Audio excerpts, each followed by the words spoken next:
Había una manera de vivir en los años 80 en la Ciudad de México que hoy ya no existe.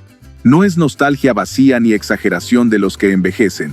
Es un hecho simple y verificable. El mundo funcionaba diferente.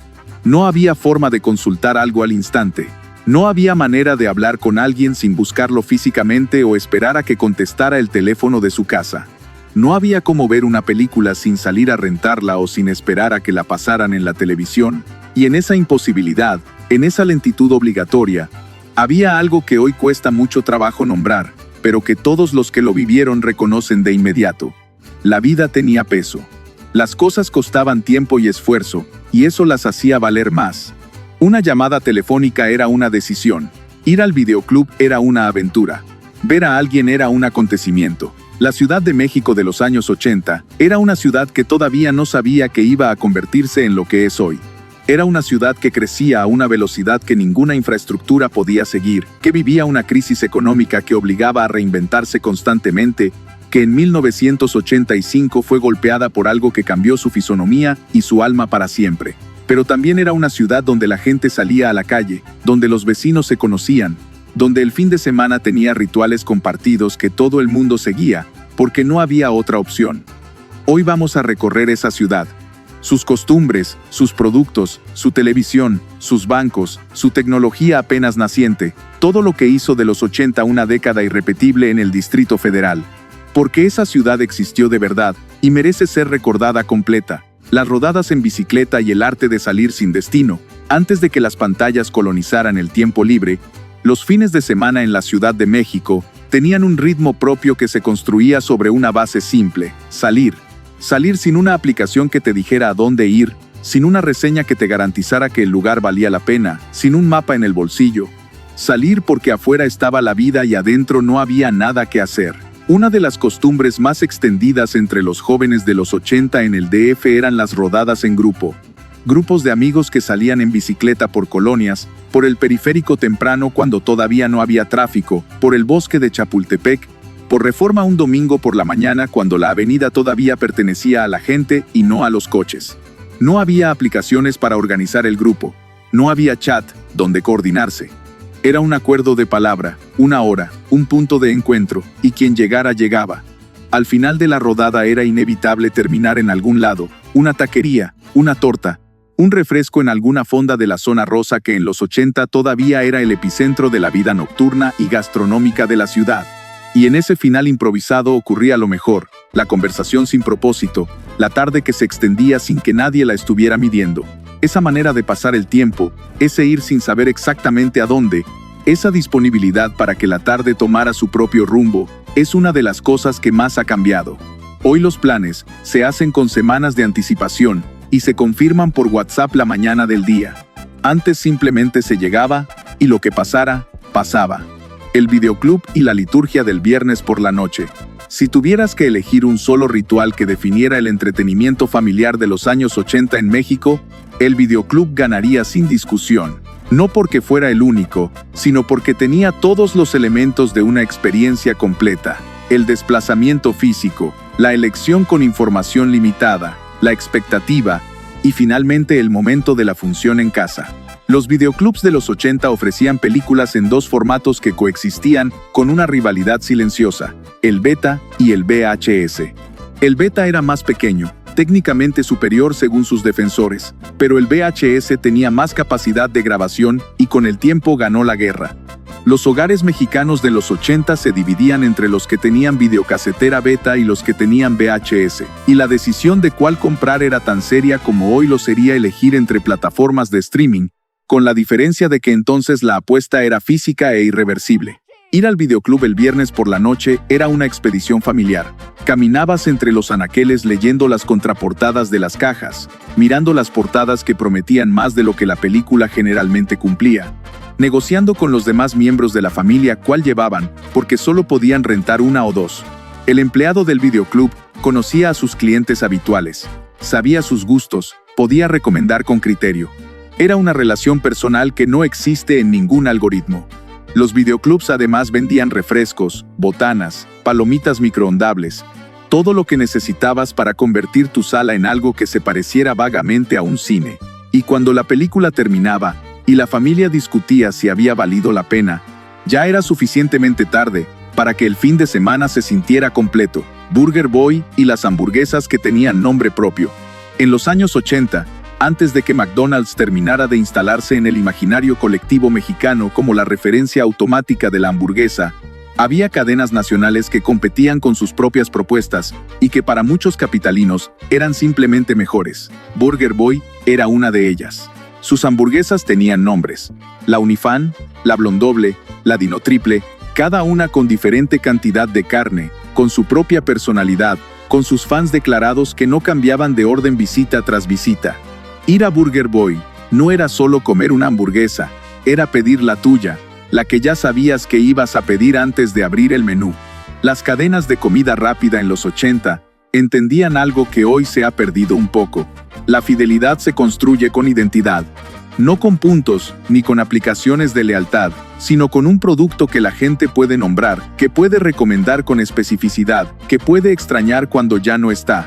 La Unifan de Burger Boy era ese tipo de producto. McDonald's también estaba.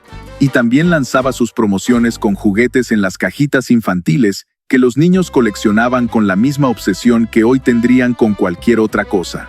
Pero la competencia era real, y en esa competencia los chilangos tenían opciones que sentían como propias, no importadas. Los bancos que ya no existen y el dinero que se devaluaba.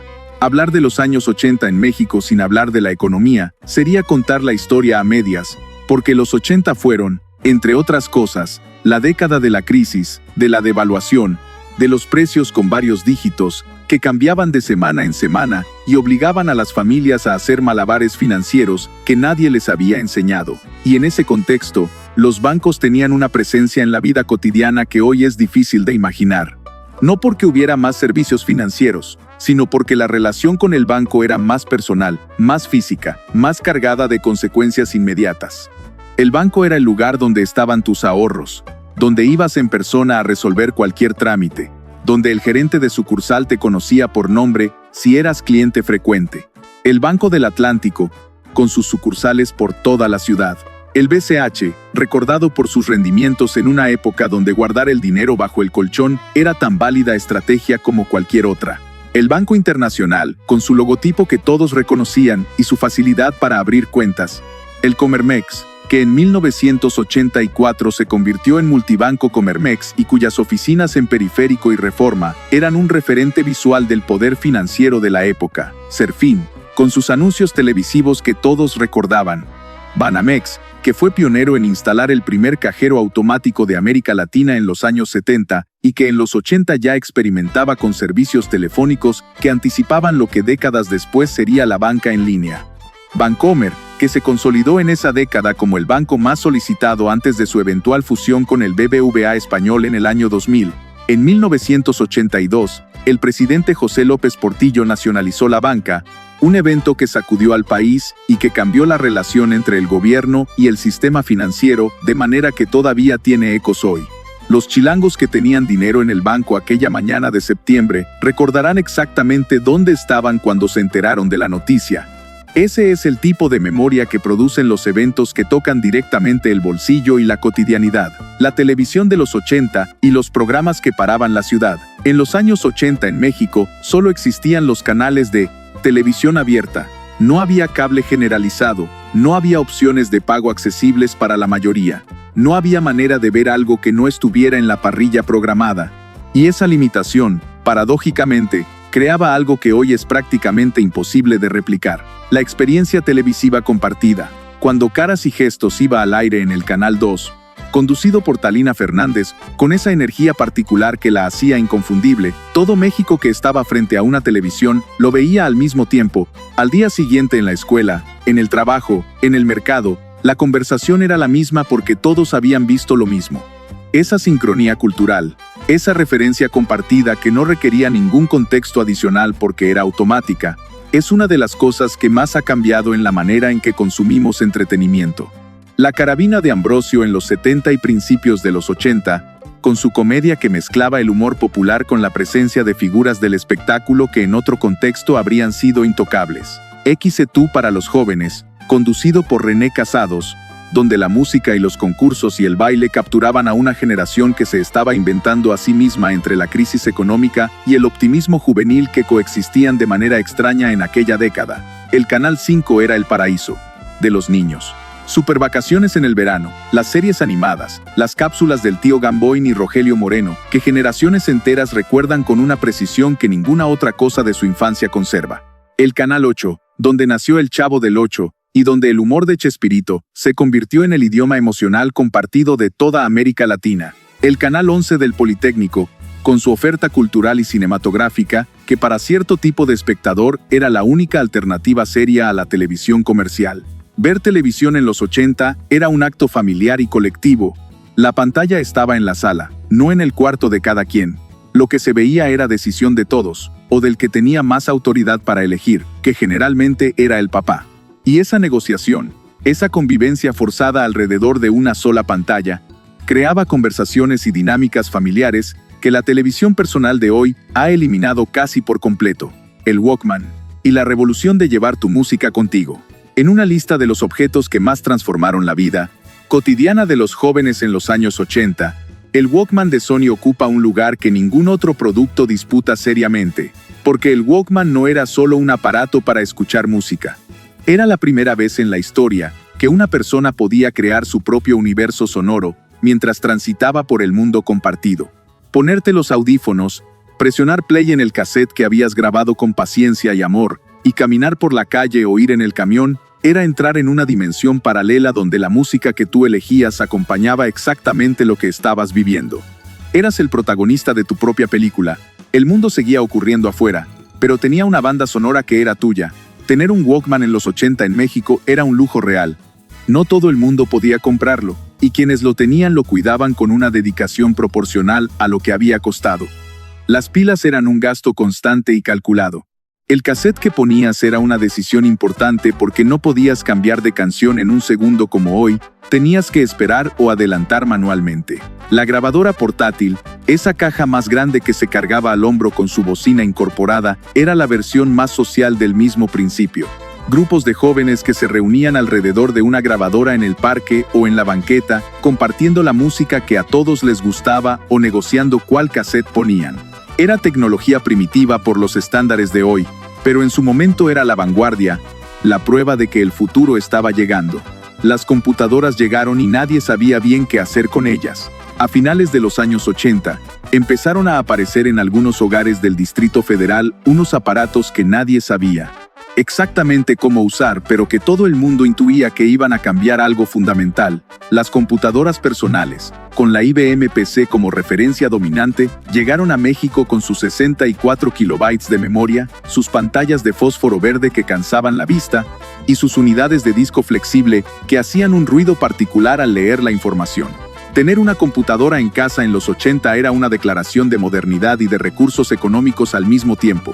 No eran muchos los hogares que podían permitírselo, y los que podían frecuentemente, la usaban para cosas que hoy parecerían absurdamente básicas.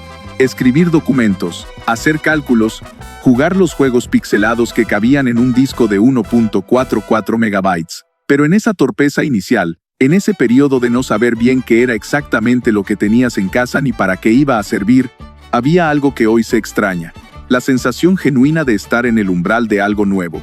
Los que compraron esas primeras computadoras en el México de los 80 no sabían que estaban adquiriendo el antepasado directo de la herramienta que décadas después organizaría casi todo aspecto de su vida.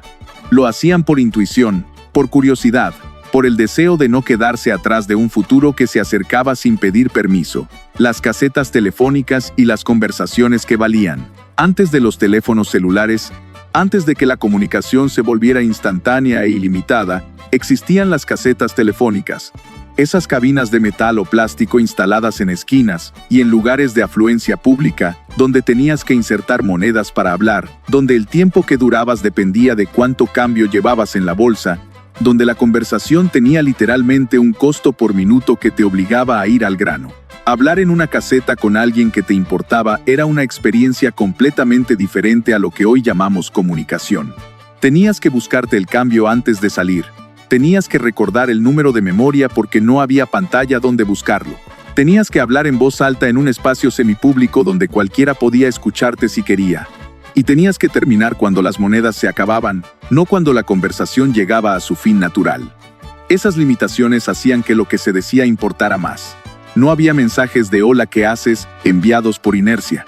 Cuando alguien llamaba desde una caseta era porque tenía algo que decir, porque valía la pena gastar el dinero y el tiempo en esa comunicación específica. La escasez de acceso producía intencionalidad, y la intencionalidad producía conversaciones que la gente recordaba. Los 80 se fueron y se llevaron consigo una manera de habitar la ciudad y de relacionarse con el tiempo y con los otros que no va a volver. No porque fuera perfecta, que no lo era. No porque la vida fuera más fácil, que tampoco lo era. Sino porque era una forma de vivir que estaba construida sobre la presencia física, sobre la espera, sobre el esfuerzo previo a cualquier recompensa. Éramos más lentos porque no podíamos ser de otra manera. Y en esa lentitud obligatoria, estaba algo que hoy se llama con muchos nombres distintos y que ninguno termina de capturar exactamente. La sensación de que el tiempo era tuyo, de que nadie más podía reclamarlo, de que lo que hacías con él era genuinamente tu decisión. ¿Qué recuerdas tú de los 80 en la Ciudad de México? ¿Cuál de estas costumbres viviste? ¿Cuál de estos lugares frecuentaste? ¿Cuál de estos productos todavía te genera ese reconocimiento inmediato que solo producen las cosas que formaron parte de tu vida cotidiana? Cuéntame en los comentarios, porque esos recuerdos son la historia real de la ciudad y merecen ser escuchados. Y si este video te devolvió aunque sea por unos minutos a ese Distrito Federal que ya no existe, suscríbete al canal. Nos vemos en el próximo viaje al pasado.